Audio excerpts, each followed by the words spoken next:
Ni mabingwa katika Tanzania, mabingwa katika dunia wa matibabu ya macho. Matibabu ya macho. Kwa hiyo tumewaita hawa kupitia NGO yetu inaitwa PASEFO. PASEFO ni Paul and Asela Foundation. Hii foundation inawasaidia watoto wale wasiojiweza, wanaojiweza kusudi wapate elimu, wapate afya na vitu vya namna. Kwa hiyo rahaba, mimi naitwa Paul Crispin Mfungahema, ni mkurugenzi wa shule hizi za St. Rosalia Schools. Kama nilivyosema mwanzoni, tuna shule za nursery, primary na secondary. Hapa tuko upande wa secondary. Kwa hiyo tumewakaribisha hawa Agarwal's Hospital kusudi waje hapa. Hawa ni mabingwa katika Tanzania, mabingwa katika dunia wa matibabu ya macho.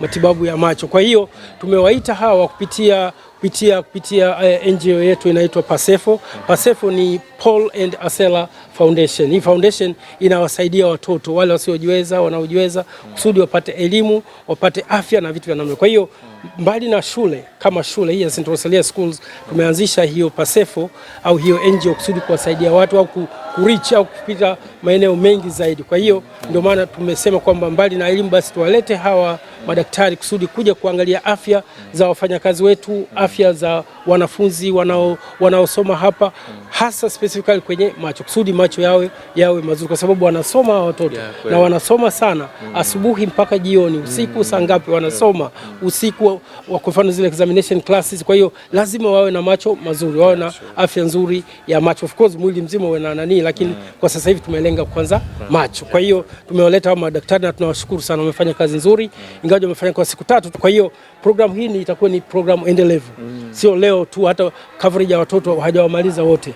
Kwa hiyo wamesema watarudi tena siku ya mwezi ujao, mwezi Septemba, watakuja tena hapa kusudi wapime tena wengine na kuwapeleka kule hospitalini wakatibiwa zaidi. Kwa hiyo walichokigundua hapa ni kwamba watoto wengi wanahitaji kupata matibabu, wengi watapata dawa, wengi watapata miwani, wengi watafanya hivyo. Kwa hiyo wamewapa namba ambazo sasa watafuatiliwa kwenda kule kwenye hospitali zao, ambayo moja iko Moroko kule headquarters, nyingine iko Mwenge na nyingine iko hapa Tabata. Kwa hiyo wataenda kule kusudi wapatiwe miwani. Kwa hiyo natoa wito kwa wazazi kama wanatusikiliza, wazazi nao waweze kuchunguza watoto wao wana matatizo gani, na wale ambao wameshapatikana na shida hiyo basi wawasupport kusudi waweze kupata hivi vitendea kazi vya miwani au dawa kusudi wawe salama na waweze kusoma vizuri, kwa sababu career au kazi kubwa unayofanya kwa ajili ya elimu kusudi mtoto wako aweze kusoma vizuri lazima awe na afya nzuri ya macho. Watoto hao sasa hivi wako primary, wengine wako nursery, wengine wako secondary, wana tatizo hizo. Kwa hiyo wakitibiwa vizuri watoto hao watakuwa maprofesa hao. Usione ni watoto wadogo, watakuwa maprofesa hao, watakuwa madaktari, watakuwa kama nyinyi waandishi wa habari. Ndio hizo kazi watakazozifanya. Kwa hiyo tunataka tunatoa elimu bora hapa, lakini tunataka na watoto wetu nao wawe bora. Tumeenda na wote, tumetoa matangazo kote wanajua, na hata watu wa nje wengi tu wamekuja kwenye hili zoezi. Yes, pamoja na wazazi. Sio kwamba ni wanafunzi tu, nimesema wanafunzi, wafanya kazi pamoja na watu wengine wa nje kutoka sehemu mbalimbali, huko Kinyerezi, wapi all of watu wamekuja, na walitupigia hata simu kwamba jamani, tumesikia. Kwa mfano sio nyingi, tumeweka mpaka kwenye status zetu.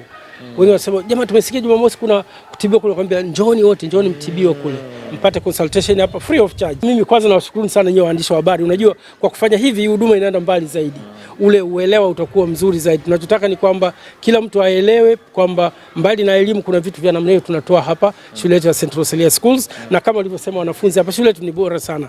Waje tuwape elimu bora kutoka nursery level, primary level na secondary level. Usajili ni wakati wote ule mtoto anapokuwa na mahitaji au mzazi anapokuwa na mahitaji ya kumleta mtoto wako, mlete hapa.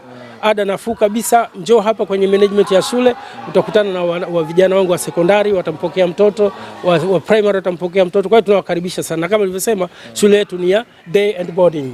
Watoto wale wa day tunawapokea, watoto wa boarding tunawapokea, na secondary kama unavyoiona hivi inaishia form 4 mpaka sasa hivi. Majengo bado yanaendelea mengine kule kwa ajili ya form 5 na form 6, na tunafundisha masomo yote, masomo yale ya science, masomo ya arts, yote yako covered hapa. Ndio maana nimesema tunatoa mazao mazuri sana hapa. Watoto wengi tayari wako vioni huko, wako wapi. Kwa hiyo tunawahitaji watoto wengi wako hapa. Kwa hiyo wazazi tunaomba watuletee watoto kusudi tuweze kuwalea, kusaidia na serikali yetu ya Tanzania kuwalea watoto, kutoa elimu bora kwa watoto na kuwafundisha maadili mema, wamjue Mungu, wanasali watoto hapa, wawe na hofu ya Mungu, wawe na discipline nzuri na vitu vya namna. Naitwa Lili Asela Edward Mwisumo, mke wa Paulo Mfungahema, na ni mkurugenzi mwenza. Pamoja tumeanzisha shule ya St. Rosalia pamoja na Foundation PASEFO. Nia yetu ni kusaidia watoto kupata elimu, kuisaidia serikali katika kuwapata watoto ili waweze kuelimika, sababu tunajua tuna watoto wengi sana. Kwa hiyo serikali peke yake inakuwa ni vigumu kuwafikia wote. Kwa hiyo na sisi tumeanzisha taasisi kama hii ili tuweze kuwafikia. Pamoja na hayo, tukaona kuna uhitaji matatizo ya macho, kwa hiyo tukaona tuwaone wenzetu wataalamu wa macho waweze kutoa huduma hii, kuwafikishia watu karibu, kwa sababu watu wanaona uvivu labda kwenda mbali au inakuwa ni vigumu. Kwa hiyo tumewaletea karibu ili wapate urahisi. Kwa hiyo tunawashukuru sana kwa siku zote hizo walizokuwepo hapa, na mpaka leo wameweza kukamilisha hilo zoezi mpaka tutakapolipanga tena. Kwa hiyo tutawakaribisha tena. Tunawashukuru na wale ambao wameitikia, wazazi, na wameweza kupata hii huduma. Asanteni sana.